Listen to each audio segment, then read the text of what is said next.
Sweet corn. నేను ఈరోజు Andhra traditional food ముద్దపప్పు ఎలా చేయాలో నేను మీతో షేర్ చేస్తున్నానండి. ఫస్ట్ నేను ఇక్కడ పప్పుని చక్కగా వాష్ చేసుకొని కుక్కర్లో పెట్టుకున్నాను.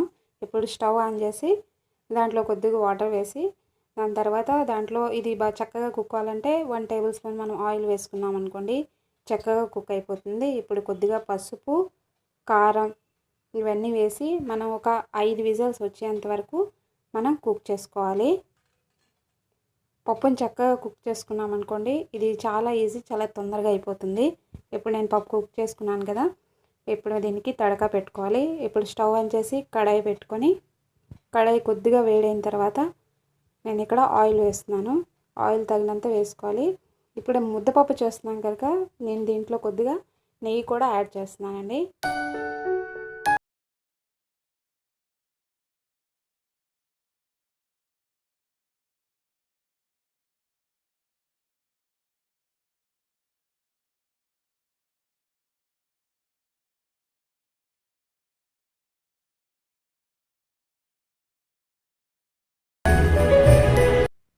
నెయ్యి యాడ్ చేసామంటే టేస్ట్ చాలా బాగుంటుంది.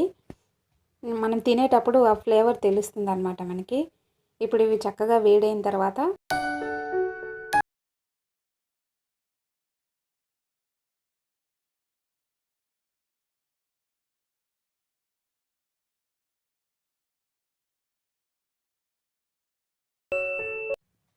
పోపు దినుసులు వేసుకోవాలండి. కొద్దిగా ఆవాలు, జీలకర్ర ఇవి వేసుకున్న తర్వాత దీంట్లో నేను ఎండుమిర్చి వేస్తున్నాను. ఒక 3 తీసుకున్నాను ఇక్కడ నేను ఎండుమిర్చి.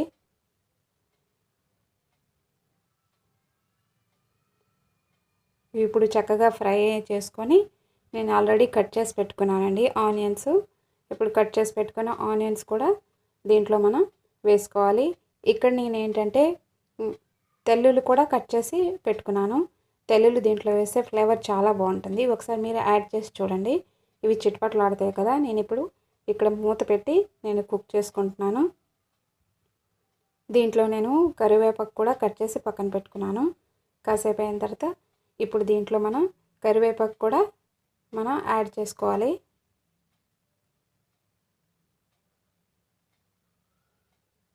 ఇప్పుడు కరివేపాకు కూడా నేను దీంట్లో యాడ్ చేసేస్తున్నాను. ముద్దపప్పు ఇష్టపడిన వాళ్ళు ఎవరు ఉండరండి. ఇది చేసుకోవడం చాలా ఈజీ. ఒకసారి పప్పు కుక్ అయిపోయిందంటే మనం కుక్కర్లో పెట్టుకున్న, చాలామందికి కుక్కర్లో వండుకోవడం ఇష్టం ఉండదు, మామూలుగానే కుక్ చేసుకోవచ్చు. అది చక్కగా కుక్ అయ్యేంత వరకు కుక్ చేసుకొని తడక పెట్టుకుంటే ఇది చాలా ఈజీ అన్నమాట.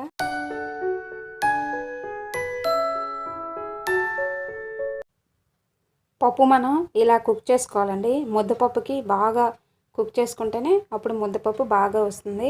ఇప్పుడు పప్పు కూడా రెడీ కదా, నేను పక్కన పెట్టుకుంటున్నాను. ఇప్పుడు ఈ ఆనియన్స్ అన్నీ చక్కగా కుక్ అయిన తర్వాత ఇప్పుడు దీంట్లో స్పైసెస్ని మనం యాడ్ చేసుకోవచ్చు.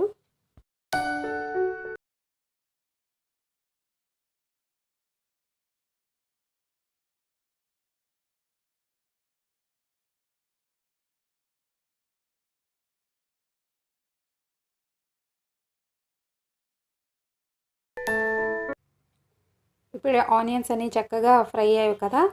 ఇప్పుడు దీంట్లో మనం కొద్దిగా పసుపు, తగినంత సాల్ట్, కొద్దిగా కారం వేసుకొని ఇవి చక్కగా కలుపుకొని మనం పప్పు దీంట్లో వేసి కాసేపు మనం కుక్ చేసుకున్నాం అనుకోండి, మనకి ముద్దపప్పు రెడీ అయిపోతుందండి. ఇది చాలా ఈజీ కదా, మీరు ఒకసారి ట్రై చేసి చూడండి. మీకు ఈ వీడియో నచ్చినట్లయితే లైక్ చేయండి, షేర్ చేయండి, కామెంట్ చేయండి. కొత్త వాళ్ళు నా వీడియోని చూస్తున్నట్లయితే సబ్స్క్రైబ్ అనే రెడ్ బటన్ వస్తుందండి, దాన్ని క్లిక్ చేసి నా వీడియోని మీరు వాచ్ చేయొచ్చు. Thank you so much for watching. ఇదిగోండి పప్పు ఇలా వేసుకున్నాం కదా, తాలింపు వేస్తే ఎంత కలర్ఫుల్గా కనిపిస్తుంది కదా. ఇప్పుడు ఇవన్నీ చక్కగా కలుపుకొని మనం మూత పెట్టి ఒక 1 మినిట్ మనం కుక్ చేసుకొని మనం స్టవ్ కట్టేయచ్చు. మనకి ఇప్పుడు ముద్దపప్పు రెడీ అయిపోయిందండి. మీకు ఈ రెసిపీ ఎలా అనిపించింది అనేది నాకు కామెంట్ బాక్స్లో కామెంట్ చేసి చెప్పండి. Thank you so much for watching. మళ్ళీ నెక్స్ట్ వీడియోలో మళ్ళీ కలుద్దాం. అప్పటి వరకు బాయ్, టేక్ కేర్.